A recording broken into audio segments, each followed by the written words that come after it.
Welcome to Intercast, the interview podcast. Every week, I bring new guests onto the show and ask them the world's questions. Guests range from entrepreneurs to athletes to artists to influencers and people of all careers.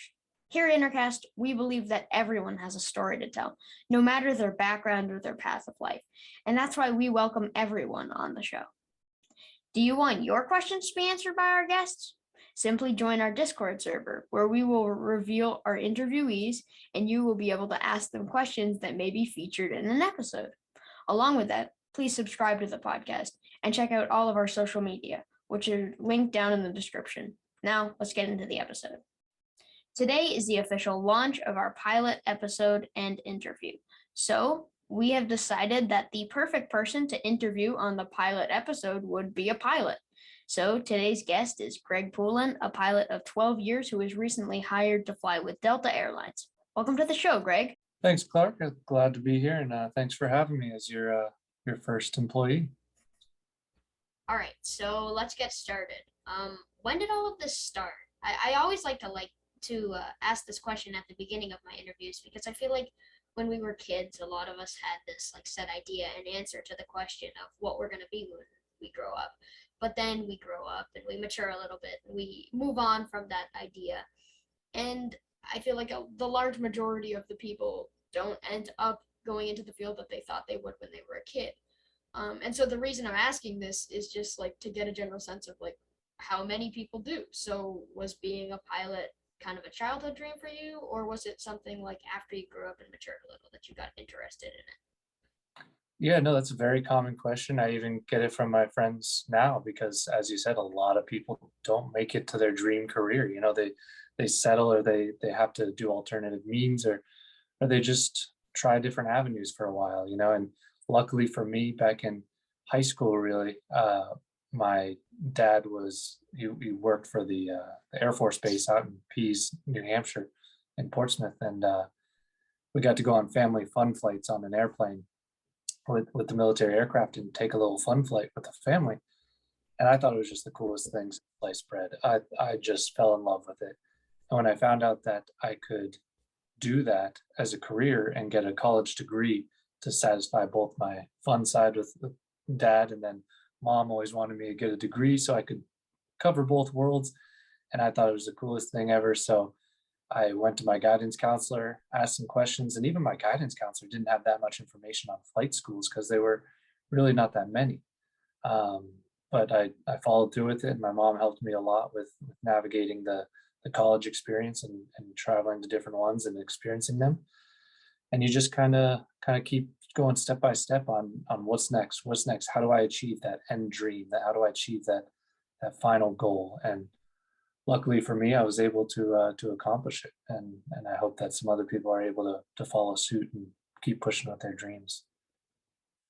So you mentioned getting your college degree and going to flight school. Do you want to speak a little bit about education as a pilot? Because obviously one doesn't just graduate from high school and start flying, 200-person jets. So do you mind speaking a little to your educational background? Yeah, mine specifically, obviously my father was in the military, so I had that route available to me. There's kind of, I'll clarify that with, there's three major routes on which you get to the airlines. One route is obviously the military. That's the traditional one, which works great, and you get some great experience and great training and travel the world. But you're committed to them for 10 to 12 years. I looked at that and I thought to myself, well, I'd like to decide where I want to live or what I want to do. And the learning through college means you have to pay for your college. The military won't pay for you. So you can go to a university that specifies in aviation.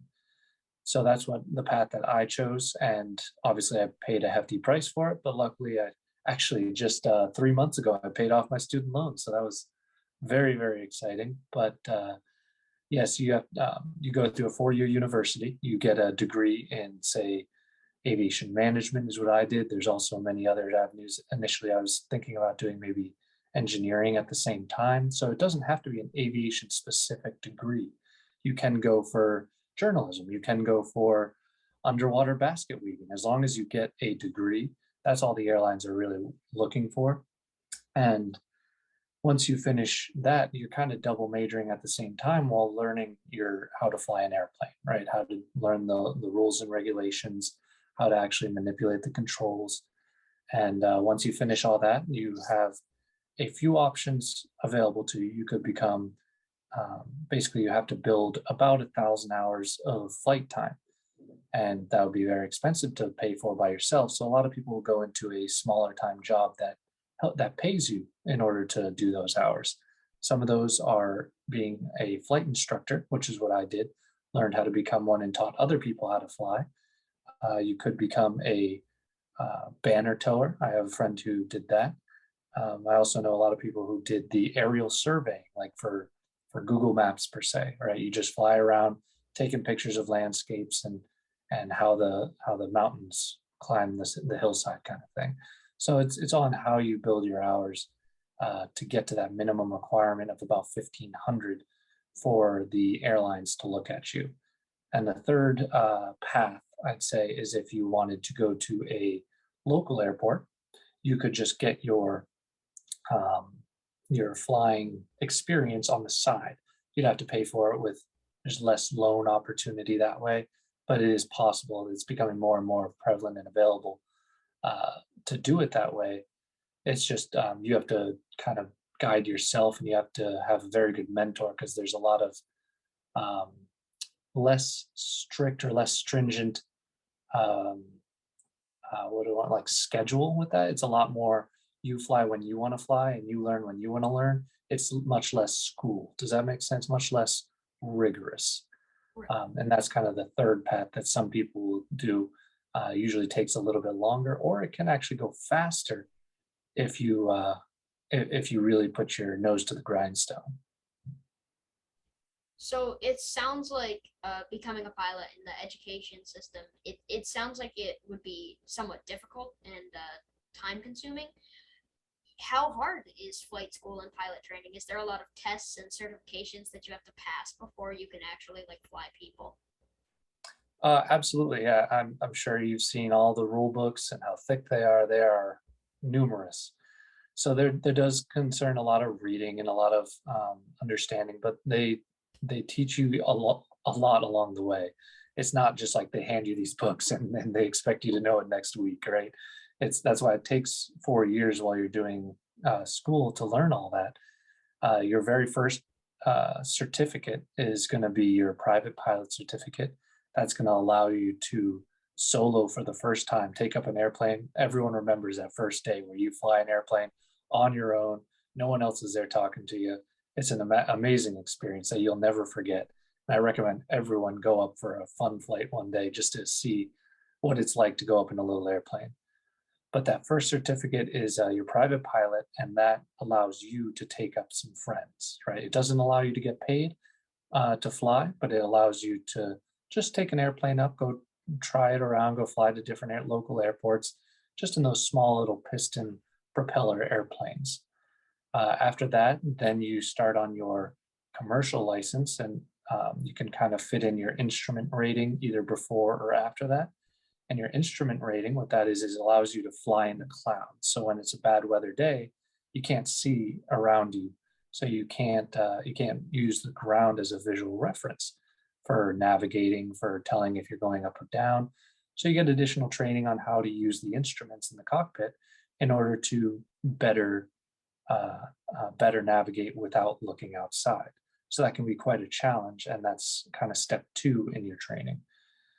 Then I talked about the commercial license. That's the license that allows you to get paid to fly. That is more of time building, doing a little bit more longer flights, cross country, meaning greater than 250 miles.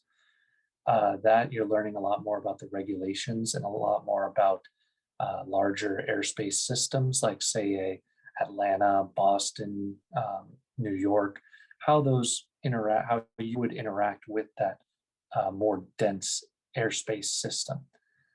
Once you do that, then you can get hired to fly, like as an instructor or as a banner tower.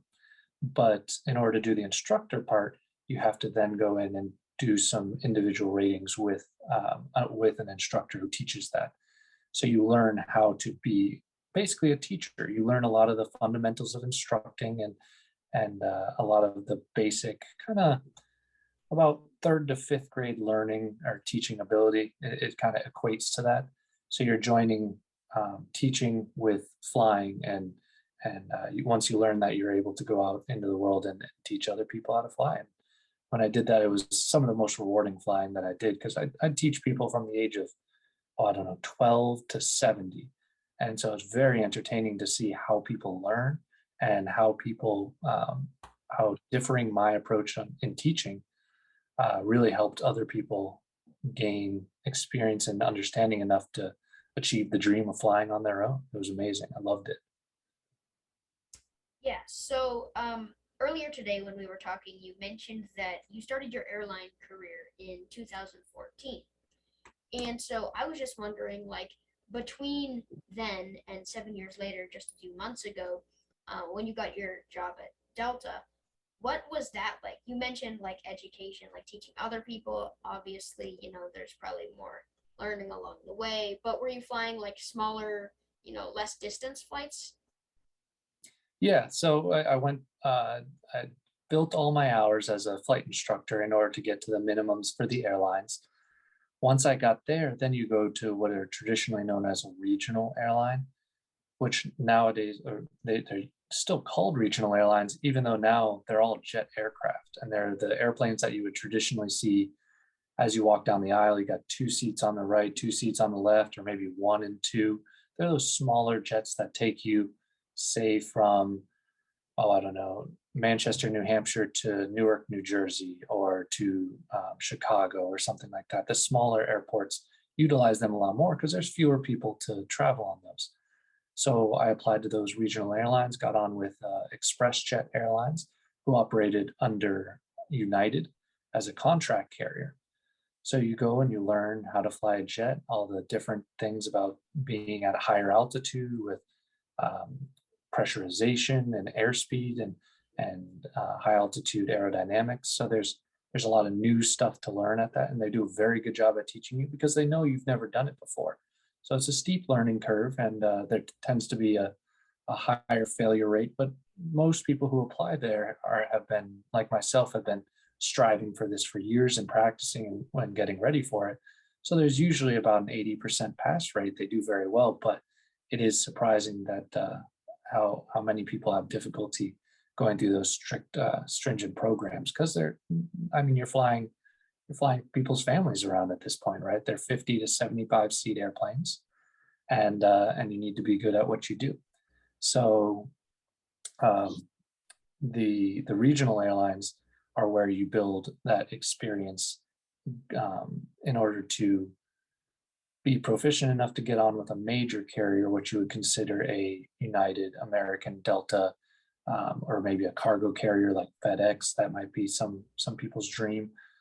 My dream was always to go to Delta, and I'm ecstatic to be able to be in training right now to finish on the. I'm going to be flying this 717, the Boeing 717, which used to be called the DC-9. Right. So you talked about like that period of time where you were flying smaller planes, less people on them, and much shorter distances. Um, do you mind talking a little bit about like what's the most people you've had on board while you were flying, and like what's the longest flight you've ever had? So they're called regional airlines, but really now that they've all transitioned to jet aircraft, those aircraft can go for quite a distance. The longest flight that I think I've done, the longest flight is probably something like Charlotte, North Carolina to Oklahoma City, Oklahoma. But then again, there was one day where I flew from Guadalajara, Mexico to Houston, Texas. Then my next leg was Cincinnati, Ohio. My next leg was Newark, New Jersey. And then I ended up in Nova Scotia for the overnight. So in one day, I flew 8.5 hours and flew from Mexico all the way up to Nova Scotia in a regional, as they would call it, aircraft, flying only 50 people. But the most people I've flown on an aircraft would be, I was flying the CRJ 900, and that carries 76 people, passengers with 4 crew members. So that's the largest aircraft I've flown until now. The Boeing 717 does about 110 passengers. So you mentioned that 8.5 hour leg of flights. Is that average, or are most pilots only running like one shorter flight per day? How long is a work day for a pilot? Yeah, it absolutely depends on the type of aircraft you fly and also the airline you work for, right? So FedEx, everything goes into the hub, they sort it, and then you fly out. So usually they kind of have a two-leg day and they're traveling longer legs.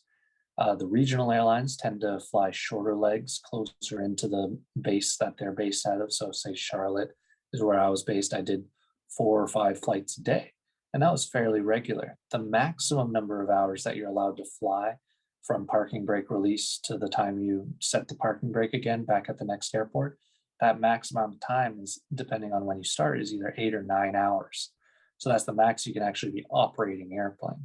Now, the maximum time that you can be at the airport usually ends up being about 12 to 13 hours. There's a lot of rest rules and requirements to help protect us from getting too tired, because obviously you don't want to be tired while at the flight at the controls of an airplane.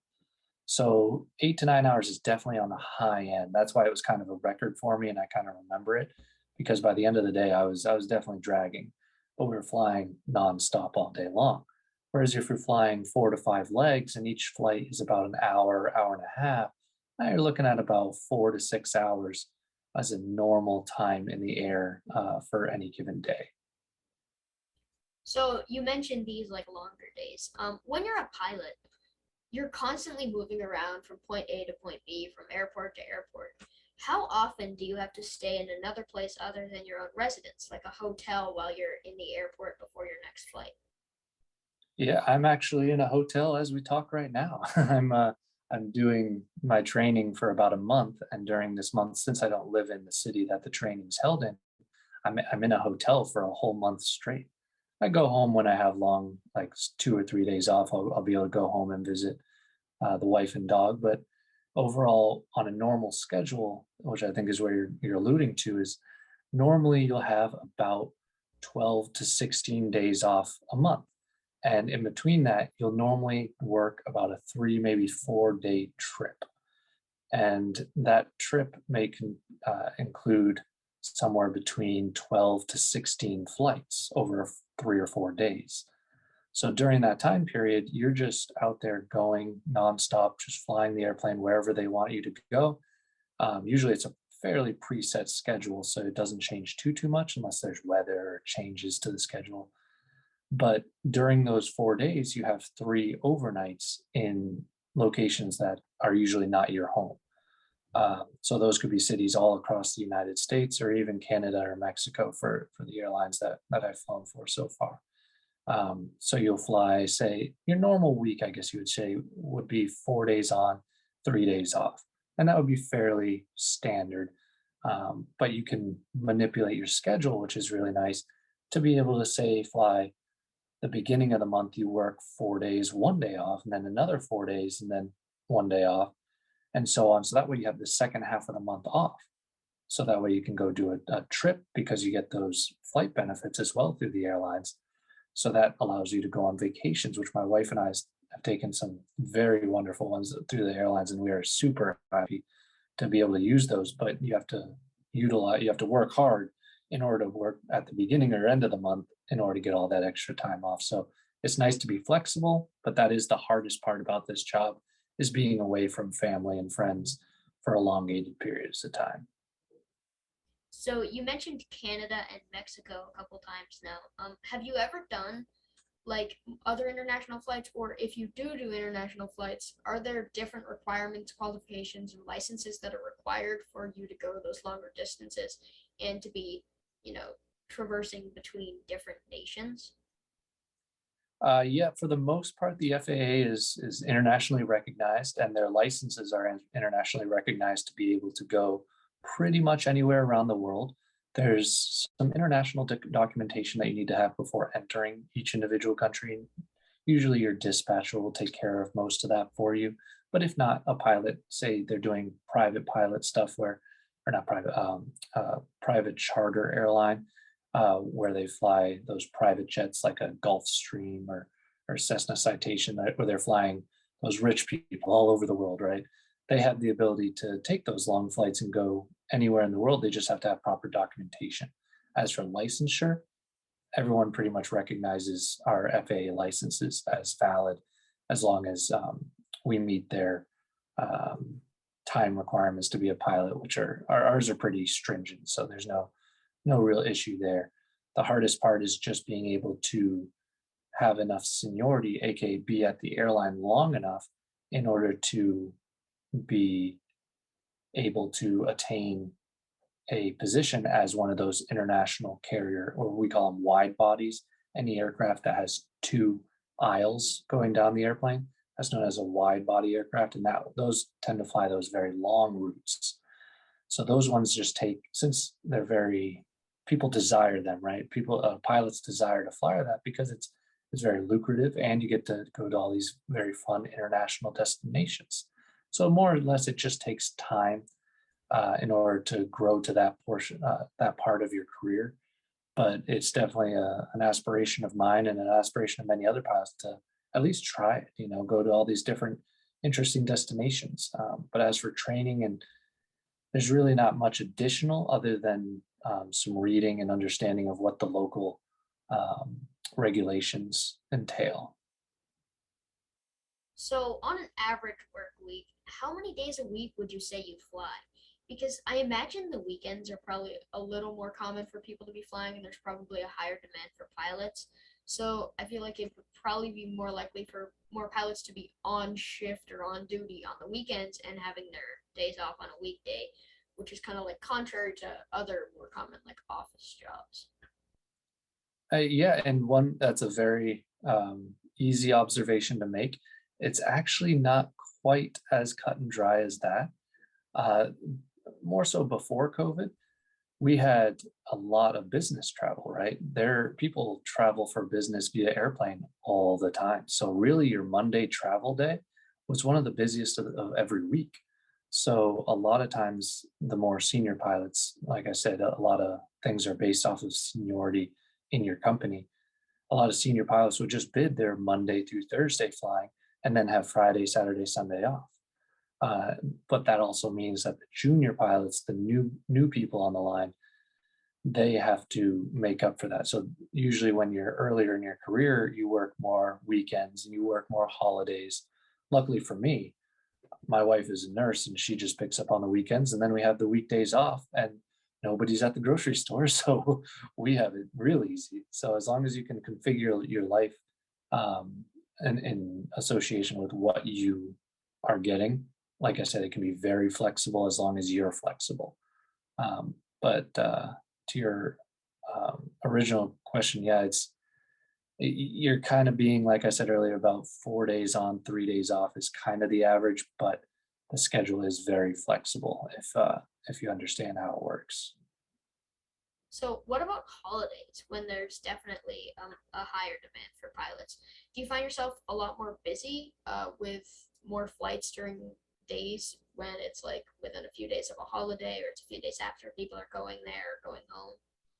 Oh yeah, I think Thanksgiving is normally the busiest flying day of the year, and it's by a long shot. There are people traveling just about everywhere and anywhere for 4 or 5 days straight, and basically all the pilots are working. Now, what usually happens, especially with my family and with many other people I know, is they'll plan to work the actual holiday, and then we usually just celebrate a day or two after. Thanksgiving is usually a Thursday, so therefore we usually have Thanksgiving over that weekend after. So I work that actual Thanksgiving, and everyone in my family just celebrates a little bit later.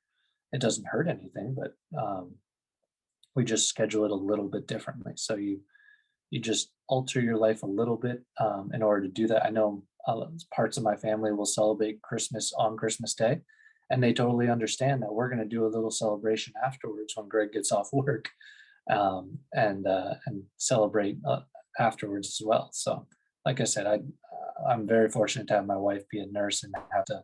She gets extra pay when she works on the holidays. So really, it works out perfectly for us right now. And as I get more seniority, I'll be able to be able to get more of those holidays off, which will be advantageous, say if I have children or something. Yeah, so you mentioned like moving your schedule around a little bit or like having to delay some stuff, like family stuff. How demanding would you say your job as a pilot is outside of just flying the plane? That's one of the best qualities of being a pilot is the moment that you leave the airport, you are no longer doing anything with your job. There's nothing. You don't have to review paperwork once you leave, unless something safety oriented happened where you needed to do a report or something like that. But that normally takes 15 minutes just to fill out an online form or something like that, just to make sure nobody else makes the same safety issue or sees the same safety issue. Like say someone fell, right? You have to report that. So other than some small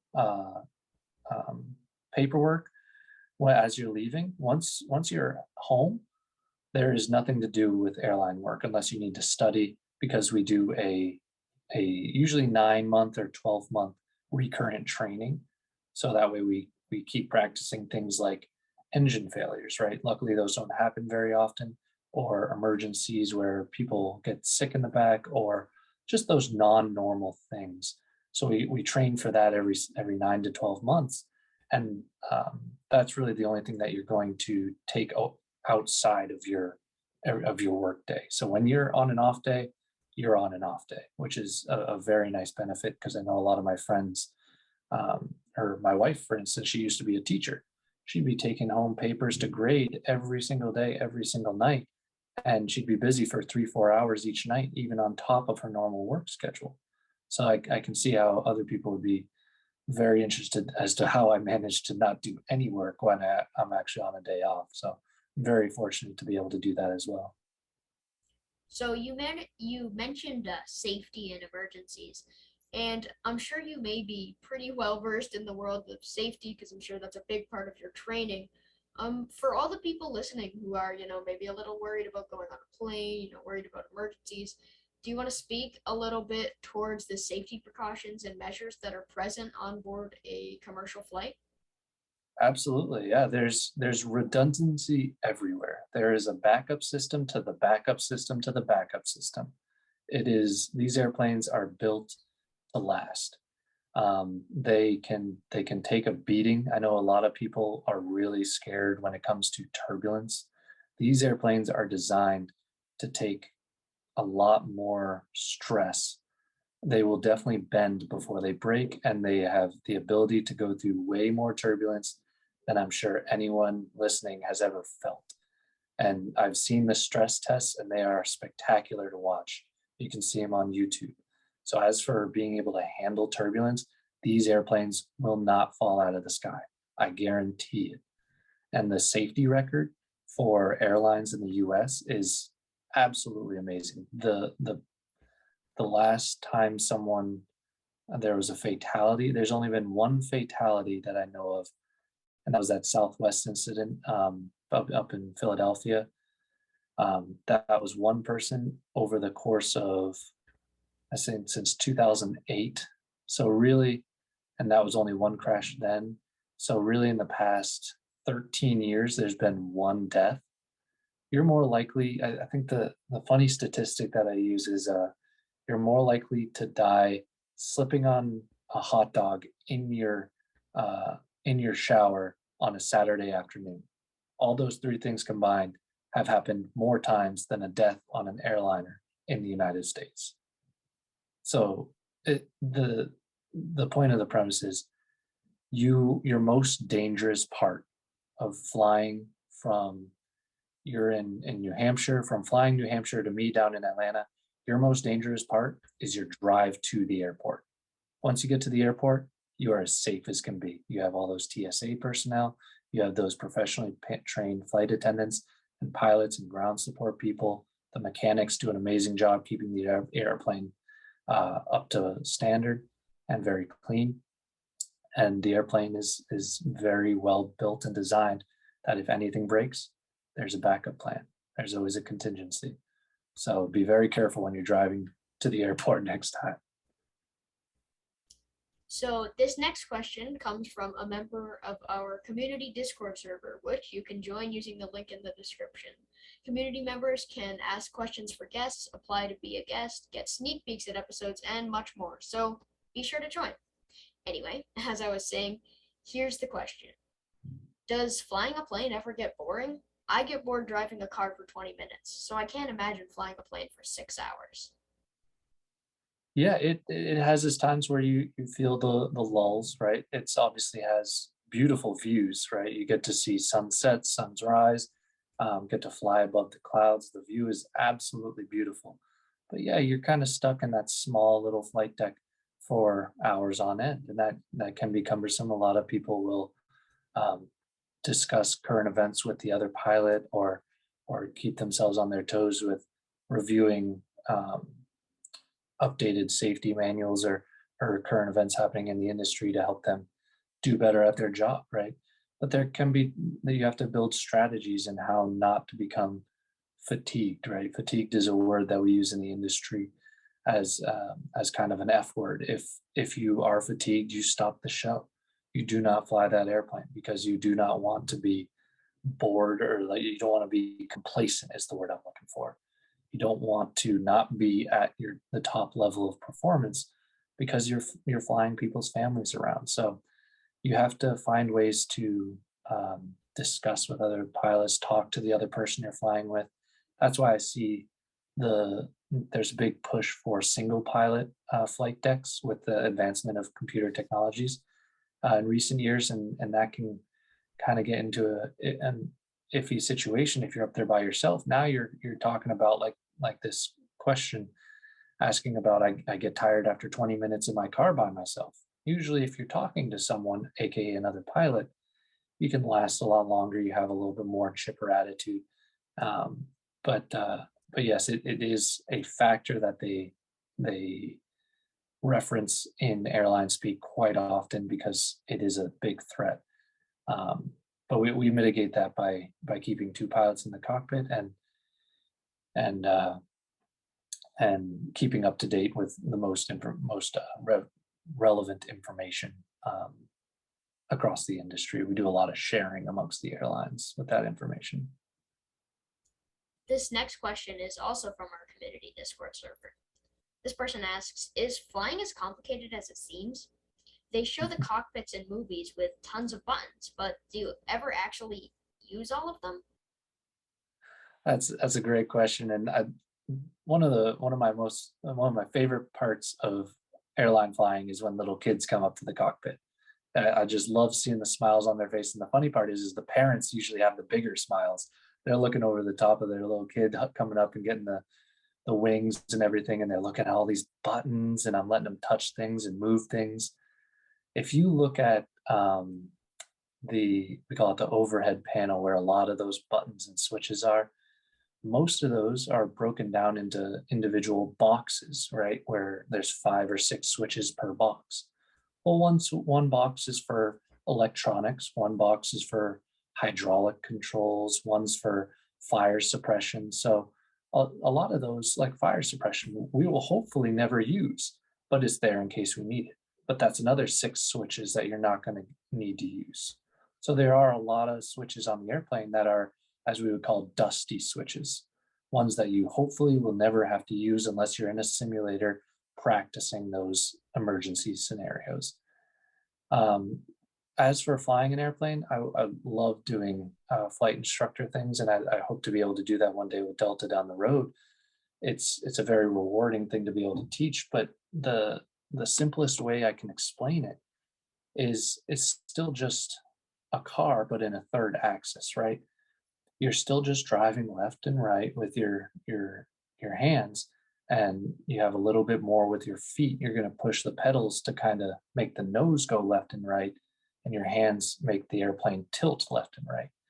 And then you pull back to go up, then push down to go down. So really it's fairly intuitive once you just try it out. Like the first time you drive a car, you have no idea what the blinkers do, or how hard you have to turn the wheel in order to go 90 degrees.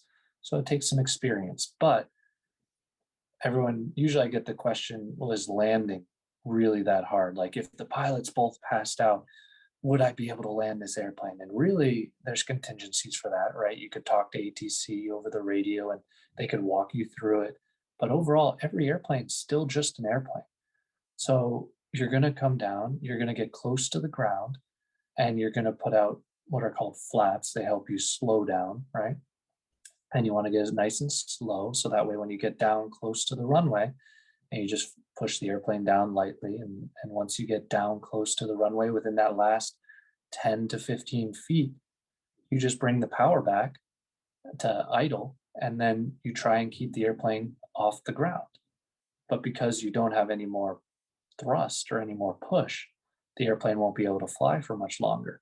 So therefore it sinks that last 10 to 15 feet. So really it's just get down close to the runway and then lightly let it touch down. Obviously there takes some precision there, but overall it's not rocket science, right? We're still just manipulating a motor vehicle through the air, but in order to do it at the level that we do it, it does take years of experience and precision to make it so the passengers rarely feel a bump in the sky. But that's what the normal simpleton will be able to understand, is not as hard as it looks with all those buttons.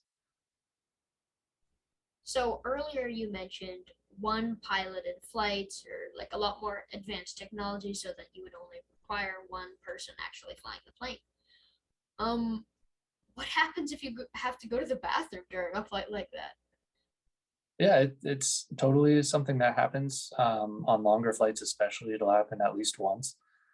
What we have is a procedure. I believe it's now international.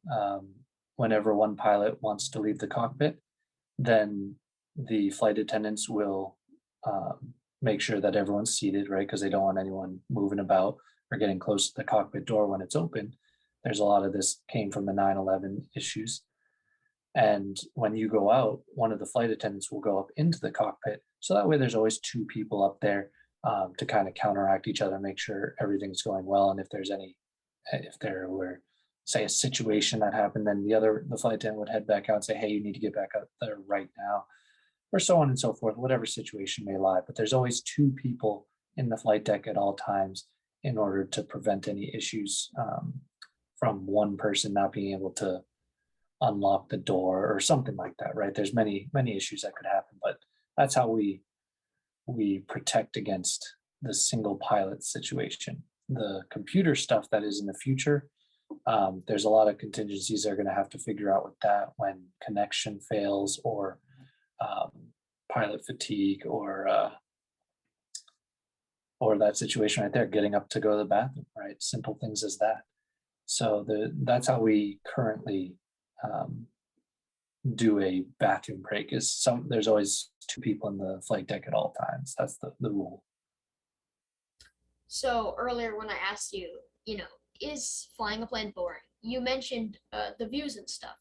So once you land, do you have time to explore those places and like see those views from the ground? Yeah. You like I said, depends on the airplane you're flying. If you're flying those really big airplanes for really long distances, they have to give you more time to sleep and recover before you do another one of those really long flights. So if you go to one of those international destinations, say, I don't know, Tokyo or maybe a spot in Europe, they have to give you something like 30 hours of rest. So you have 30 hours to explore that city, get your sleep, and fly back. And that's multiple times a month that you're doing that. So you have enough time to explore those cities when you're on those international flights. When you're doing more of the domestic stuff that I've been doing for the most part, usually you'll have about, I'd say an average of about 14, 15 hours, which is enough time to get a workout in, eat your dinner. Usually you go out with the crew occasionally. They'll come out with you and go explore the city and see some sights around there, and then you come back and get your 8 hours of rest before you fly the next day. So yeah, usually there's enough time to kind of get a little touch of a portion of the city, right? But you're going to fly there again within the next few months, so you'll explore a new portion of the city. So it helps keep it exciting and lively, and you're always exploring a new part of a new town somewhere in the U.S. I can't even remember how many airports there are, but more than I can count. Let's just say that. So it keeps it very entertaining on the overnights and where we stay. And luckily, the airlines are pretty accommodating to putting us into hotels that are in areas that we can easily either catch a train or catch a bus to go into the more um, entertaining districts, let's say. So there's a lot of flexibility on that as well. You mentioned eating. What about like a flight where you said you had an 8 hour leg of flights? Do you eat on the plane? And if so, what do you eat? Do you eat the same meals as the passengers or something different? Yeah, the smaller aircraft, the regional ones, they don't usually have first class meals. Sometimes they do, and if they have extra, then they'll give them to the pilots or flight attendants or someone who's hungry or something like that. But overall, yeah, you pack your meals for your lunches. A lot of times you get breakfast at the hotel. If you don't, you bring things like bananas or I've got some, what do I have here? Beef jerky. I've got some power bars. Usually I bring some baked barbecue chicken. There's a lot of community within the aviation industry, and that's a big talking point is what do you guys bring on your trips? How do you pack this food so it stays better longer? Because salads only last 24 to 48 hours. So you don't want to get sick, obviously, while you're bringing stuff. Or I've got oatmeal or carrots and hummus and what's this? I got a package of chicken by the sea, some salmon. So it's you try and keep it healthy because you don't obviously you're fairly sedentary in this job, right? You're sitting for long hours at a time. So you got to be very proactive with keeping active, and that includes working out. It includes moving your feet around, like passengers are told to do, to keep from getting deep vein thrombosis. My wife reminds me of that all the time, being a nurse. And but as for eating, you try and keep it some variety, but you try and keep it healthy because you know that you're not moving a whole lot either. So, can you play music when you're in the cockpit? Uh, there's you could a lot of times really what's happening is um, you're talking to ATC fairly regularly, so there's you're listening to that constant chatter in the background, so you want to listen for what's called your call sign. In this case, say it would be the airline, aka Delta flight 241. So you're listening for that, and then they tell you what they want you to do afterwards. But you have no idea when that communication is coming. So you're constantly listening to that frequency to hear when that happens. So if you're listening to music, usually not many people do because you won't be able to hear that transmission while you're listening to that. And on top of that, there's portions of the flight where you have to be completely um, concentrated on the task at hand, right? So as you're climbing, as you're taking off, as you're descending, as you're taxiing around the airport environment, it's very high stress, high task loading, lots of things to do, lots of things to watch out for, lots of threats that can come up in those portions of the flight. So you have to be all hands on deck. You have to be paying very close attention. So most pilots most likely won't listen to music during their flying hours. Maybe possibly during cruise for a few minutes if they're bored or something. But most of the time, we just leave that at home. So, when you're in flight school, are you trained to fly all the different types of aircraft models? And if so, I would assume that means that most aircraft are pretty similar in the way they're operated. Yeah, I think it was back in the 60s or 70s. The airline unions actually came together and talked with aircraft builders. Hey, we swap aircraft pretty often, and these aircraft are completely different on how they're set up. And they came together and said, hey, let's improve safety. And they used human factors in how they decided to build aircraft moving forward. So now, if you look at cockpits, they all seem to look very similar in how they're set up. The autopilot is usually right on the dashboard. The emergency systems are on the overhead. The thrust levers are in the middle. It's all very similar, but they vary the systems behind those those controls. So each airplane is very similar in how it flies and the systems that are behind it. But when you get to flying aircraft that are over 12,500 pounds, which that would be about the size of a large two engine propeller airplane, right? Any bigger than that, you have to start getting training on each individual aircraft in order to get what's called a type rating. And if there's too much difference between two different types of aircraft, you have to get a different type rating, which is what I'm doing right now, because the 717 is so much different than the CRJ that I flew before.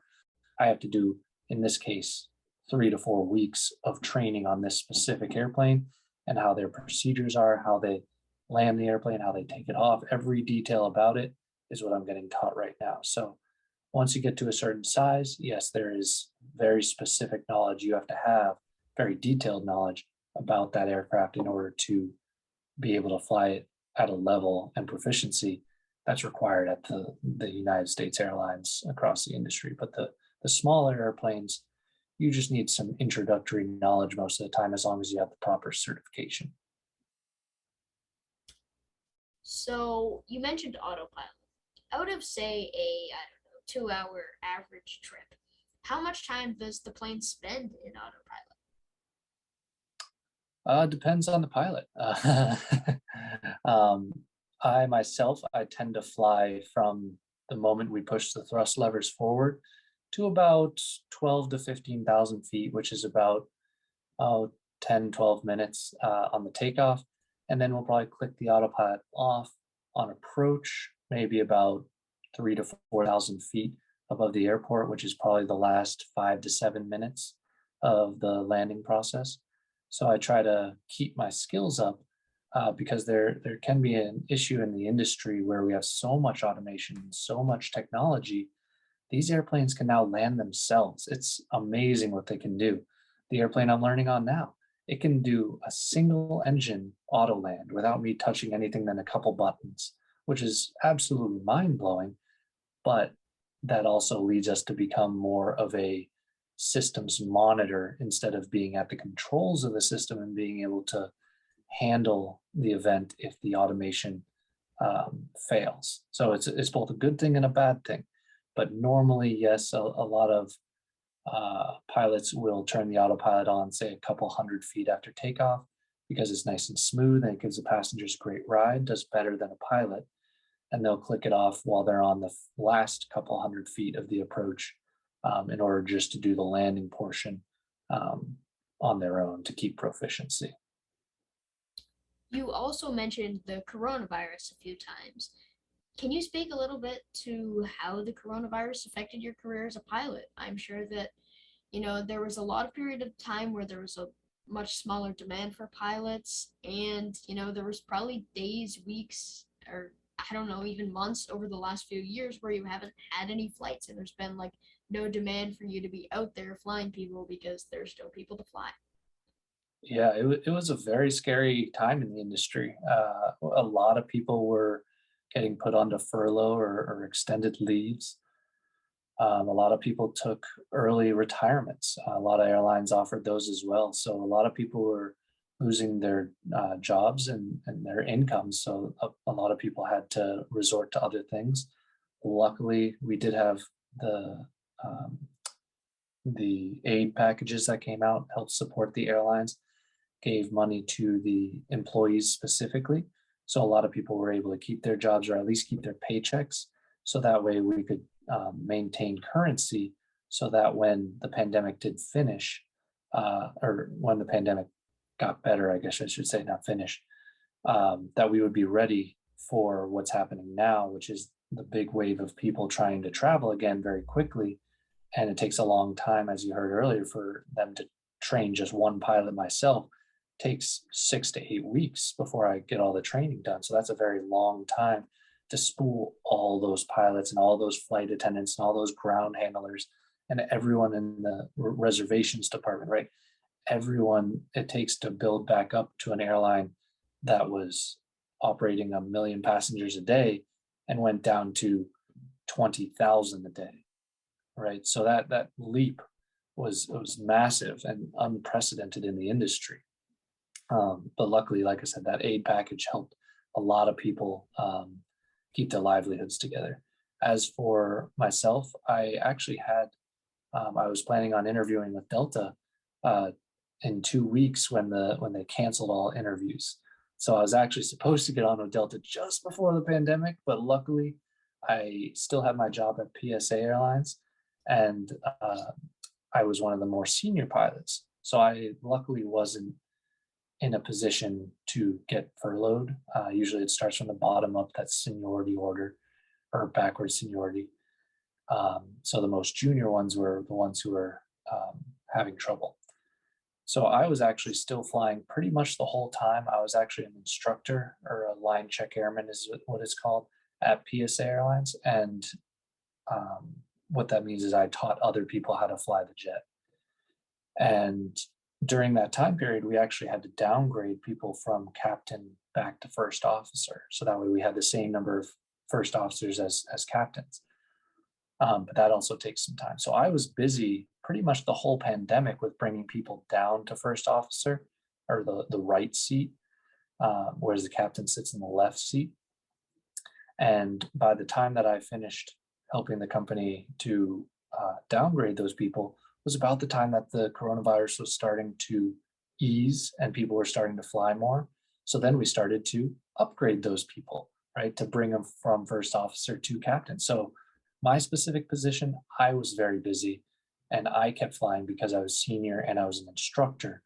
But yes, a lot of pilots, a large majority, I'd say probably 60 to 80% were flying minimum lines, or reduced credit lines, meaning they only fly, say, 1 or 2 trips a month instead of the normal 4, maybe 4.5 trips per month.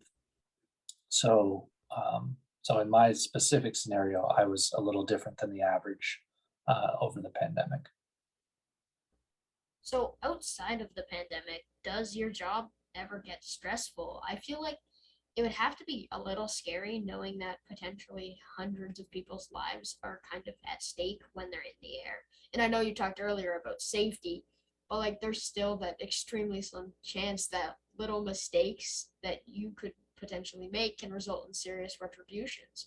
So does the job get stressful? Is it ever like worrying when certain things happen? Yeah, there's always that little bit of stress. I think pilots are kind of, I want to use the word like bred or designed to trust in the systems and procedures that are put in place, and that really creates a comfort. Like I know we have an emergency document right next to me at all times, that if any scenario happens, I can open that book right to the front page and it's got a table of contents of everything that could go wrong, right? So I have this comforting book right next to me that it'll tell me exactly what to do and just about 99% of the problems that could possibly happen with this airplane, because really these airplanes have been flying for years and years and years. We've seen pretty much everything that can go wrong with them. But that's why they pay captains the big bucks, right? Because they're there with experience, they've seen a lot, and they have the ability to trap errors and trap um, threats before they happen, right? Um, so the stress level is reduced by all of the procedures and practices that we have to protect us in the event of that 1%, right? In the event of that engine falls off, something crazy that never happened before, right? We still have the ability to use our procedures as best we can, but also use our skills and flying knowledge and procedures of the past to safely bring that airplane back to the ground. But we do, every person along the way does their best job to make sure that that airplane is in a safe condition to fly, and airworthy, as we would call it, condition, to prevent any of those situations from happening. That's why they happen so few times. So when you work for a larger company, like in your case, Delta, when compared to like the smaller regional airlines that you were working with, is there anything different about the way everything operates within the corporation? A little bit. For the most part, we're operating under the same FAA umbrella, right? So we're operating in the same airspace system. Delta does a little bit larger aircraft, a little bit further flying. So they have a larger scope of what they do and where they go. So they have a bigger view on that. But as for flying the airplane, yeah, they do things a little different, but you still have to put the gear down before you land. You know what I mean? It is still fairly similar across aircraft and across airlines, but they do have their own procedures. They do have their own departments that are dedicated to, like I said, human factors or safety or fatigue. Being a bigger airline gives them more capability to do, say, research projects on human factors or safety, or how adding a new airplane onto this fleet will alter our, it'll create, or here's an example. They used, what was it, Lysol. They partnered with bigger companies, right? So they have the ability to join up with these larger companies to increase safety and increase passenger comfort and awareness than the smaller companies, right? Because they just don't have the monetary capability to be going out and acquiring these interesting research projects, or other large companies they can join with to look good in front of the customer. So overall, they are very similar, but the larger airlines, they tend to have a little bit more capability when it comes to research, which luckily, like I said earlier, they share with other airlines around the industry, um, to improve safety overall. So really very similar with slight differences. All right. And for our final question of the interview, do you have any advice or is there anything you want to say for any of our listeners who potentially want to become a pilot? I think I mentioned it earlier. Go do that fun flight, right? Every small airport that has instructors at it, those instructors are sitting there waiting for you to come. So go do one of those happy birthday fun flights or something. I think they used to be $100 when I went through, but that was 10 years ago. So maybe it's $200 now. But have someone give you a birthday present. That's Go do one of those 1 hour fun flights and go experience what it's like to go up in one of those little cockpits where your shoulders are touching the person next to you, right? And it's really tight in there, but you're flying an airplane. The instructor will give you the controls on that first flight, because even though it's moving around, bumping around, you're not going to fall out of the sky. Even if the engine were to fail, you'd still glide down to the ground and find a highway or a big piece of grass. So there's no major threat. You're in there in the cockpit with a professional, right? So go do that first. See if your stomach can handle it. I know my wife would not be able to do it. She gets seasick just from just from being in the shower half the time. She would never be able to handle it. But I've taken her up once or twice on a cool, calm day, and she absolutely loved it. So check if you can handle it. You can, if you're really getting, for sure you want to go try and see it. Make sure you can get what's called a medical certificate. It's just an exam, like a physical, with a specialized doctor who makes sure that you're capable. You're not gonna, I don't know, get. I think you can't have epilepsy. You can have glasses. That's perfectly fine. But there's a lot of restrictions, like with like high blood pressure or things like. You can still fly, but you just want to make sure that you and your medical history are okay to get to where you want to go. If you want to go all the way to the airlines, it's good to know that you won't be able to due to a health restriction. So that's another step that you may want to take before you take the deep dive into paying a lot of money in order to get those certificates. And then just finding people like myself or a pilot of a family friend or something like that who can guide you along the proper steps and give you some